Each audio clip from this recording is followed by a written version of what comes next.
Well, hello everybody, and welcome back to the second shelf. It's that time of the month again, beginning of a new month, which means that I look at new releases. And for those of you who might not be familiar with my channel or my videos, TBR, always for the purpose of this video, at the beginning of a month means to be released. So I look at the new releases and pick a few, 4 or 5, that I find interesting, and I share them with you. Well, March was difficult because there are so many new releases. March and September is like, an explosion of new books. And I had a hard time um, making a choice, picking some, because there are so many that I thought looked interesting. And then I decided to only pick debuts. I'm interested in reading new authors, discovering new authors, and I thought for March, only debuts. For the rest of the TBR, everything stays the same, except that's all debuts, but I said that already twice. So we start off, as always, with literary fiction, and I picked 2 novels by new authors, and the first one is Etaf Rum, A Woman Is No Man, which is published on the 5th of March. Etaf Rum is an American author born in Brooklyn to Palestinian parents, and she now teaches and lives in South Carolina. A Woman Is No Man follows 3 generations of Palestinian American women. You have Dea, the 18-year-old daughter, you have her mother, Isra, and the Isra's mother-in-law, Farida. Israel was born in Palestine, and she was married off to Adam in Brooklyn. And if I understand it correctly, the point of view of the novel changes between these 3 women, and they tell us their story. I'm always interested in multi-generational tales, especially in tales of women, especially in tales of non-white women. So I thought this one looked very interesting, and I'm excited to pick it up soon, I hope.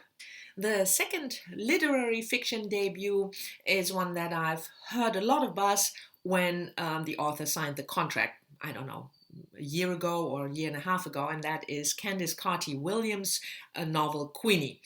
Candice Carty-Williams is a Jamaican-British author who was born in 1989, and she worked in publishing, especially in marketing, before she ventured into writing fiction.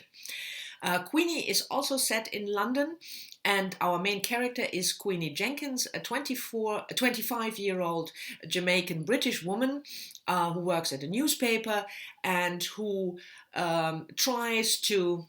who struggles to fit in with the Jamaican and British heritage of her, of her background. And if I can believe the blurb, it doesn't work out with neither. Then there is a messy breakup with her white boyfriend, and then Queenie makes all the wrong choices, I'm told, in order to find her way as a modern woman in our society, in this society, London. I'm sort of not making whole sentences, but I will try better. Anyway, I was a bit hesitant about this book because of the enormous buzz it got last year, but I shouldn't hold this against the book or the author. And the topic sounded interesting. And like I said, I'm interested in reading about voices different from mine as a white woman. So Queenie made the pick for the March TBR. Oh, and I forgot to mention, Queenie will come out on the 19th of March. We move on to nonfiction, memoir. And this is T. Kira Madden's Long Live the Tribe of Fatherless Girls, which came out yesterday, the 5th of March. I know T. Kira Madden as an essayist. She lives in New York, and I only know her for her essays, but this is her debut as a memoirist. So she tells us the story of her life from the 1960s in Hawaii until the present day. Obviously, T. Kira Madden grew up in a wealthy household as an only child, but she lost her father, and there's drugs and alcohol battles in the family. And from what I understand, it's a sort of lonely childhood, even though it's privileged. And as I said, I'm interested in different voices, and obviously the memoir is about not only a coming of age story of a woman, but a queer woman in the 1960s up to now. So I thought that sounded very interesting. And if the style is anything like T. Kira Madden's essays, then I'm sure it will be a fascinating read. From memoir, we move on to crime. I read a lot of crime, I write crime, so I'm always very interested to discover new voices in crime. And for my debut crime novel, I picked Samantha Downing's book, My Lovely Wife, which will be published at the end of March on the 26th. Samantha Downing is an American author who was born in California but now lives in New Orleans. And My Lovely Wife, I was excited about the premise. You have your typical suburban couple, Millicent and her husband. Her husband tells us the story. That's why the book is called My Lovely Wife, because he tells us about it. So they live in the suburbs. They have, 15 years of marriage, and they have kids. And life is sort of obviously not very interesting, and their relationship is in a bit of a rut. And so they pick up, that's the premise, as I understood it, a new hobby, which is murder. And then the book takes off from there. I don't know much more about the story, whether, they are caught or whether they are not caught, but it's marketed as sort of a Dexter kind of story. So I hope that it will live up to that, because I love that TV show. But in any case, I thought it is a fresh and interesting premise for a thriller. And now it depends on the execution, of course. And I have to admit that the book got some mixed reviews, but still, I think the premise is interesting enough for me to pick it up, and I hope you find it interesting as well. And of course, as always, we end the TBR with sci-fi. You know me. I love sci-fi. It's one of my favorite genres, and I'm always very excited to find a new voice, a new author. And for my debut sci-fi novel, I picked Kate Hope Day's book, If Then, which will come out on the 12th of March.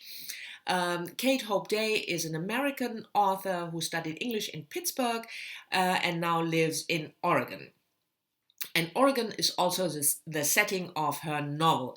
A small town clearing, and you have 4 protagonists who experience or start to experience visions, by want of a better word, of an alternative reality. Their life, I should say, in an alternative reality.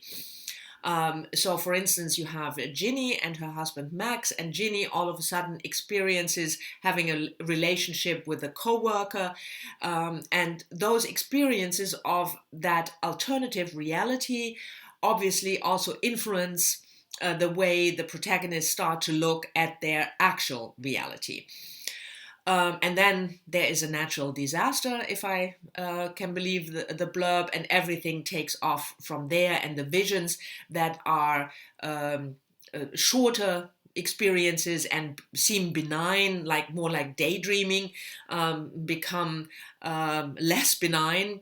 And I'm sure that a lot of stuff then will happen.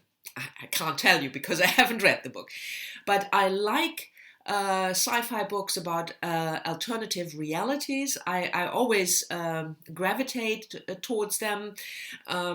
It's not a new premise, I know, it's been done before, but still it sounded interesting, and it's a new author, so If Then made my pick for the March TBR. These were my debut to-be-released books for March. Thank you very much for watching. I hope you've enjoyed what I picked. Let me know, please, down in the comments whether any of the books that I mentioned interest you, whether you are planning on picking them up, and also whether there are releases in March that you're looking forward to. I'm sure there are, because like I said in the beginning, there are so many, but I'm still interested to hear whether there is one in particular that you are looking forward to, and I'll see you all soon in the next one. Bye bye.